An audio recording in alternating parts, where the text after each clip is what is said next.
Hello everyone, welcome to my YouTube channel special academy. तो कैसे हैं आप सब?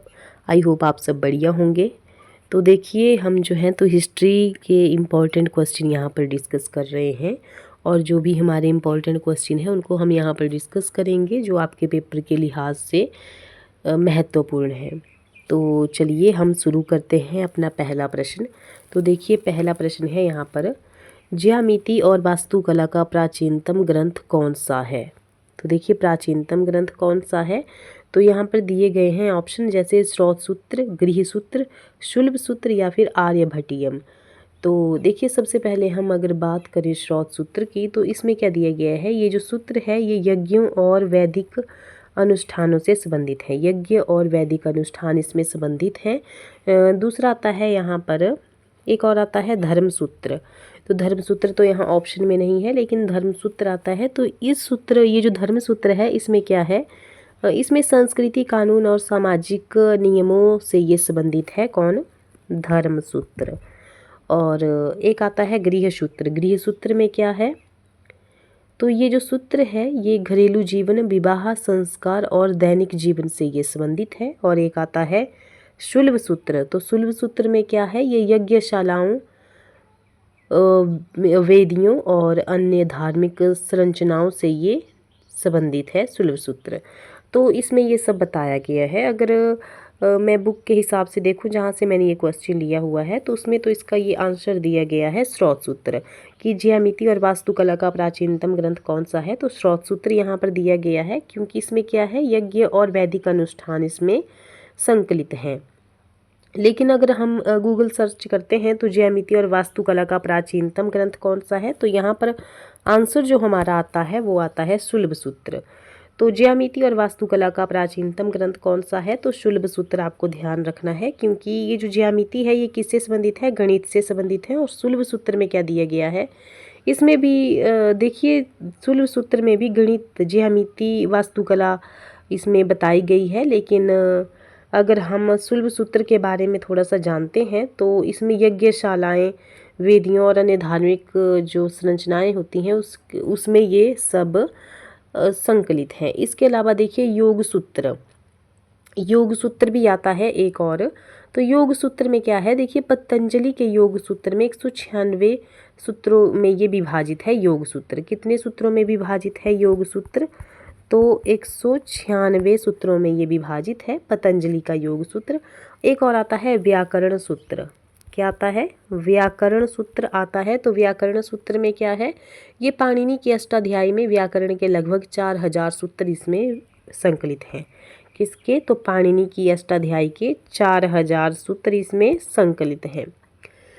देखिए, जो ज्यामिति और वास्तुकला का सबसे प्राचीनतम जो ग्रंथ है वो है शुल्ब सूत्र, जो हमने अभी यहाँ पर पढ़ा। ज्यामिति और व्याकरण, ज्यामिति और वास्तुकला का सबसे प्राचीनतम ग्रंथ कौन आया? तो शुल्ब सूत्र आया। और ये कल्प सूत्र का एक हिस्सा है। किस सूत्र का ये हिस्सा है? तो देखिए, कल्प सूत्र का ये हिस्सा है। कौन? तो शुल्ब सूत्र कल्प सूत्र का एक हिस्सा है, और लगभग 800 से 200 ईस्वी पूर्व का है ये। इसका टाइम पीरियड क्या है? 800 से 200 ईस्वी पूर्व का इसका टाइम पीरियड है।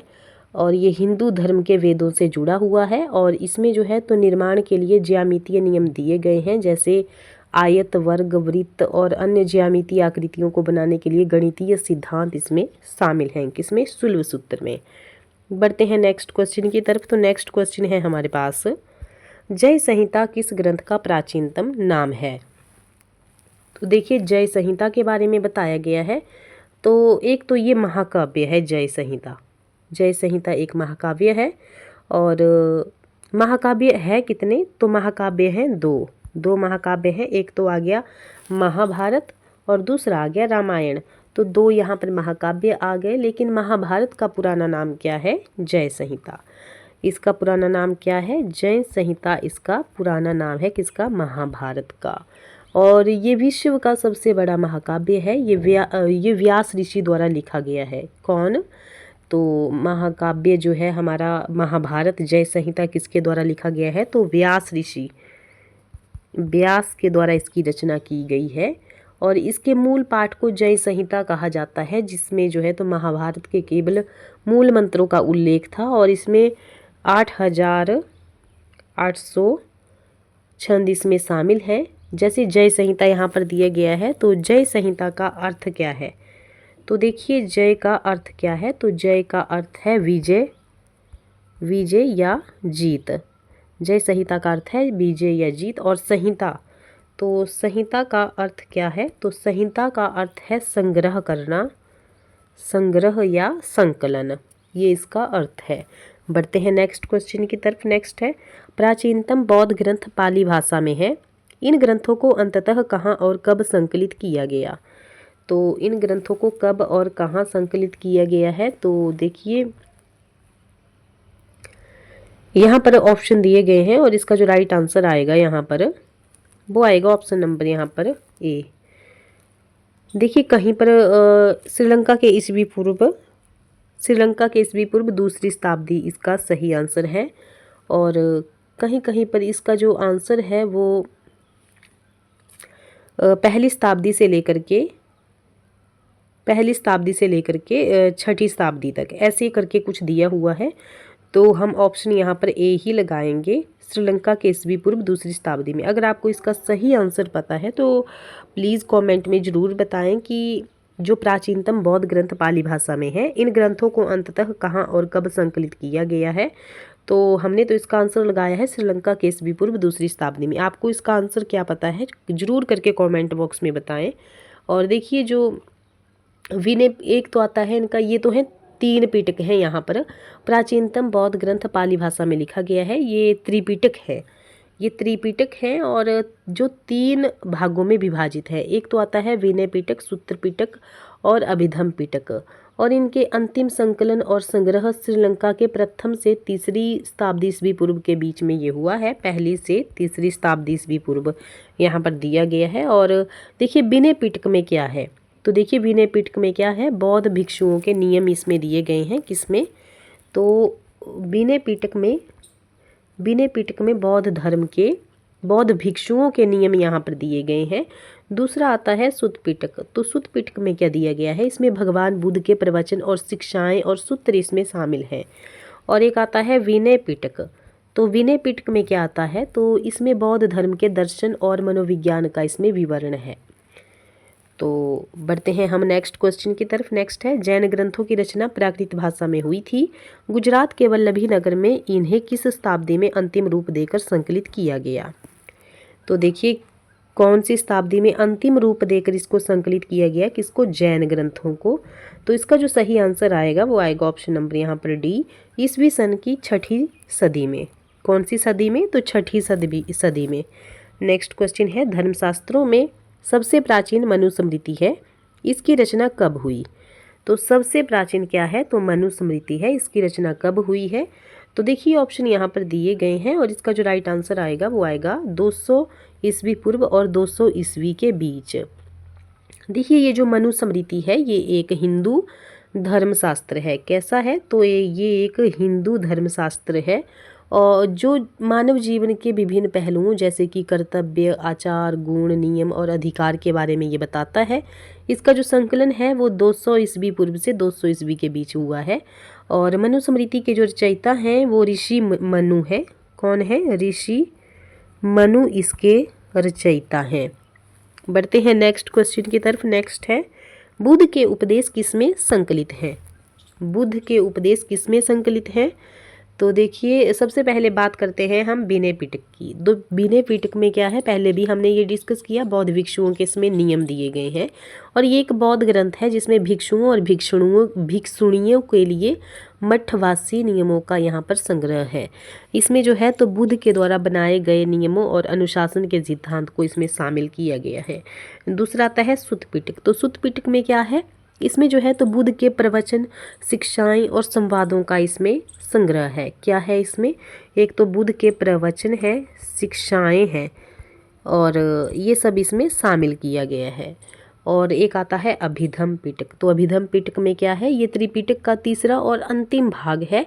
ये बौद्ध धर्म के दर्शन, मनोविज्ञान, तत्व मीमांसा, नैतिकता और ज्ञान मीमांसा ये संबंधित है। कौन? अभिधम पिटक। लास्ट आता है यहाँ पर जातक ग्रंथ। तो जातक ग्रंथ क्या है? ये जातक कथाओं का एक संग्रह है और बौद्ध धर्म का एक महत्वपूर्ण ये एक हिस्सा है जातक ग्रंथ। इसमें क्या है? बुद्ध के पूर्व जन्मों की कहानियाँ इसमें शामिल है जो मानव और पशु दोनों रूपों में है। और जातक कथाएं जो हैं तो बौद्ध शिक्षाओं को समझाने और नैतिकता को बढ़ाने का एक साधन है। कैसा? जातक ग्रंथ। तो देखिए यहाँ पर सही आंसर क्या आएगा? वो जो बुद्ध के उपदेश है वो किस में संकलित हैं? तो यहाँ पर आएगा सुत्त पिटक। सुत्त पिटक में मैंने आपको क्या बताया? इसमें बुद्ध के प्रवचन और शिक्षाएं और संवादों का इसमें संग्रह है। सुत्त पिटक को बुद्ध की मौलिक शिक्षाओं के रूप में भी जाना जाता है। मौलिक शिक्षाओं के रूप में भी इसको जाना जाता है। नेक्स्ट क्वेश्चन है, महात्मा बुद्ध ने अपना पहला धर्मोपदेश कहाँ दिया था?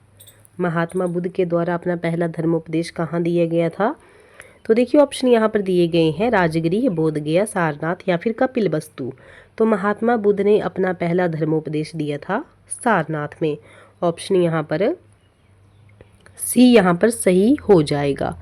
सारनाथ में इन्होंने अपना पहला धर्मोपदेश दिया था और इसे धर्म चक्र परिवर्तन के रूप में भी जाना जाता है। किसमें? धर्म चक्र प्रवर्तन के रूप में भी इसको जाना जाता है। और एक और क्वेश्चन यहाँ पर बनता है कि महात्मा बुद्ध के घर छोड़ने की घटना को क्या कहा जाता है? घर छोड़ने की घटना को क्या कहा जाता है? तो उसको कहा जाता है महाभिनिष्क्रमण। महाभिनिष्क्रमण, घर छोड़ने की अवस्था को महाभिनिष्क्रमण कहा जाता है। और मृत्यु की घटना को क्या कहा जाता है? तो देखिए मृत्यु की घटना को जो है तो महापरिनिर्वाण के नाम से जाना जाता है। महापरिनिर्वाण के नाम से इसको जाना जाता है। किसको? मृत्यु की घटना को। देखिए बौद्ध जो थे तो मूलतः अनिश्वरवादी थे। कैसे थे? तो इस तरह के क्वेश्चन बनते हैं। अनिश्वरवादी थे। ये पुनर्जन्म को मानते थे। इसको? पुनर्जन्म को, कि दोबारा भी जन्म होता है। बौद्ध धर्म में प्रविष्टि होने को उपसंपदा कहा जाता था। और बौद्ध धर्म के कितने रत्न हैं? तो देखिए त्रिरत्न इसको इसमें है। त्रिरत्न कौन कौन से हैं? एक तो है बुद्ध, धम्म और संघ। बुद्ध, धम्म और संघ, ये त्रिरत्न है। और इसमें बहुत सारे क्वेश्चन बनते हैं कि देखिए सबसे पहले तो क्वेश्चन बनता है कि बौद्ध सभाएं। तो बौद्ध सभाएं कितनी हुई हैं? तो 4 इसमें बौद्ध सभाएं हुई हैं। पहली जो बौद्ध सभा है वो 483 ईस्वी पूर्व में हुई है। और कहाँ पर हुई थी? तो देखिए ये हुई थी राजगृह में। कहाँ हुई थी? तो राजगृह में हुई थी। उस समय अध्यक्ष कौन थे? तो महाकश्यप अध्यक्ष थे। शासनकाल किसका था? तो अजातशत्रु का शासनकाल था। दूसरी बौद्ध सभा जो है तो कब हुई थी? 383 ईस्वी पूर्व में हुई थी। और कहाँ पर हुई थी? तो वैशाली में हुई थी। वैशाली में। और अध्यक्ष कौन थे? तो साबाकामी उस समय अध्यक्ष थे। और शासनकाल किसका था? तो कालाशोक का। तीसरी बौद्ध सभा जो है तो कब हुई थी? तो 255 ईस्वी पूर्व में। तीसरी बौद्ध सभा कब हुई थी? तो 255 ईस्वी पूर्व में हुई थी। और कहाँ हुई थी? तो पाटलिपुत्र में। ये क्वेश्चन बहुत बार जो है तो पूछा गया है। कहाँ हुई थी? तो पाटलिपुत्र में हुई थी। अध्यक्ष कौन थे? तो मोगलीपुत्तिस जो थे अध्यक्ष थे। और शासनकाल किसका था? तो अशोक का। जो चौथी बौद्ध सभा है वो कहाँ हुई थी? सॉरी, टाइम पीरियड क्या था? तो पहली शताब्दी इसका जो टाइम पीरियड था। और स्थान कौन सा था? तो कुंडलवन। अब ये कुंडलवन कहाँ पर है? तो जम्मू कश्मीर में कुंडलवन ये स्थान था। अध्यक्ष कौन थे? तो वसुमित्र अशोक घोष जो थे तो अध्यक्ष थे। शासनकाल किसका था? तो कनिष्क का शासनकाल था। तो ये 4 बौद्ध सभाएं हो गई। तो पहली बौद्ध सभा कब हुई? 483 में। दूसरी 383 ईस्वी पूर्व में। तीसरी जो थी तो 255 ईस्वी पूर्व में। और चौथी जो थी तो पहली ईस्वी में हुई थी। तो ये आपको ध्यान रखना है। बढ़ते हैं हम अपने नेक्स्ट क्वेश्चन की तरफ। तो देखिए नेक्स्ट क्वेश्चन है, महावीर का जन्म कहाँ हुआ था? महावीर का जन्म जो है तो कहाँ हुआ था? तो देखिए ऑप्शन यहाँ पर दिए गए हैं। और इसका जो यहाँ पर राइट आंसर आएगा वो आएगा कुंडग्राम में। देखिए कुंडग्राम में महावीर का जन्म हुआ था। तो टाइम पीरियड क्या था उसमें? जन्म कब हुआ था? तो 40 ईस्वी पूर्व में कुंडग्राम वैशाली में हुआ था। पिता कौन थे? तो इनके पिता का नाम था सिद्धार्थ। पिता का नाम था सिद्धार्थ और ये ज्ञात्रिक कुल के क्या थे? सरदार थे। और माता का नाम क्या था? तो माता का नाम था त्रिशला। माता का नाम पूछा जाए तो त्रिशला था। और त्रिशला कौन थी? तो लिच्छवी राजा चेटक की ये बहन थी। अब पूछा जाएगा कि महावीर के बचपन का नाम क्या था? तो महावीर के जो बचपन का नाम था वो था वर्धमान। वर्धमान इनके बचपन का नाम था। और 30 वर्ष की उम्र में माता पिता की मृत्यु के पश्चात इन्होंने अपने बड़े भाई नंदीवर्धन से अनुमति लेकर संन्यास जीवन को स्वीकारा था। देखिए जो जैन तीर्थंकर हैं वो आपको मैं मेन बता देती हूँ। जैन तीर्थंकर कौन कौन हैं? तो सबसे जो प्रथम जैन तीर्थंकर थे वो थे ऋषभदेव। ऋषभदेव का प्रतीक चिन्ह पूछा जाए तो क्या था? तो सांड। सांड इनका प्रतीक चिन्ह था। दूसरा पूछा जाता है अजितनाथ। तो दूसरे जैन तीर्थंकर थे अजितनाथ। अगर इनका प्रतीक चिन्ह पूछा जाएगा तो हाथी था इनका प्रतीक चिन्ह, हाथी। और एक और आता है अरनाथ, ये थे 18वें। अरनाथ कितने नंबर के तीर्थंकर थे? तो 18वें नंबर के। और इनका जो प्रतीक चिन्ह है वो पूछा जाए तो मीन इनका प्रतीक चिन्ह था। उसके बाद आता है अरिष्टनेमी। अरिष्टनेमी कौन से नंबर के थे? तो 22वें नंबर के थे अरिष्टनेमी। और इनका जो प्रतीक चिन्ह है वो आता है शंख। शंख इनका प्रतीक चिन्ह है। एक आता है 23वें नंबर के कौन थे? तो पार्श्वनाथ थे। और प्रतीक चिन्ह पूछा जाए तो सर्प था इनका प्रतीक चिन्ह। एक आता है 24वें, जो लास्ट है, अंतिम है, वो है महावीर। महावीर का जो प्रतीक चिन्ह है वो क्या है? सिंह। सिंह इनका प्रतीक चिन्ह है। अब बात आती है जैन संगतियों की। तो जैन जो संगतियाँ हैं वो कब कब हुई है? 2 संगतियाँ हुई हैं। तो कब कब हुई हैं? जो पहली है वो हुई है 300 ईस्वी पूर्व में। और जो दूसरी हुई है वो हुई है 6ठी ईस्वी में। एक तो हुई है 300 ईस्वी पूर्व में और दूसरी हुई है 6ठी शताब्दी में। तो पहली कहाँ पर हुई है? तो पहली हुई है पाटलिपुत्र में। पाटलिपुत्र में पहली हुई है। और दूसरी हुई है बल्लभी, गुजरात में। दूसरी कहाँ हुई है? तो बल्लभी, गुजरात में हुई है। उसमें शासनकाल किसका था? तो स्थूलभद्र थे पहली के टाइम पर और दूसरी के टाइम पर थे क्षमाश्रवण।